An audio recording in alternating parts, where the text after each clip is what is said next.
Ballet. Exploring the art form and its meaning for IELTS. Ballet. This graceful art form has captivated audiences for centuries, but how well do you understand the word itself? Let's explore the term ballet to enhance your IELTS vocabulary. Word type. Ballet is primarily used as a noun, though it can sometimes function as an adjective.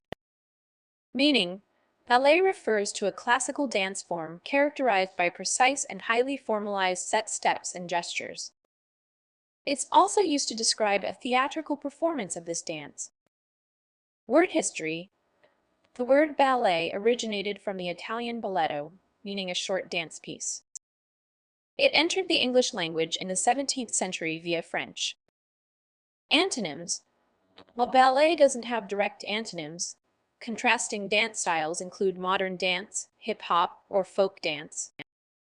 Synonyms. Some related terms include dance, choreography, and performance art. Examples used in sentences. The Royal Ballet's performance of Swan Lake was breathtaking. She has been studying ballet since she was 5 years old. The ballet company is recruiting new dancers for the upcoming season. Common errors in use. One common mistake is mispronouncing ballet. It's not pronounced bow, let, but bai, li, with emphasis on the second syllable. Another error is using ballet too broadly for any type of dance performance.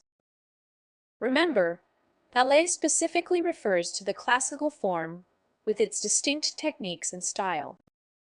To effectively use ballet in your IELTS exam, remember its specific meaning in the context of dance and performance.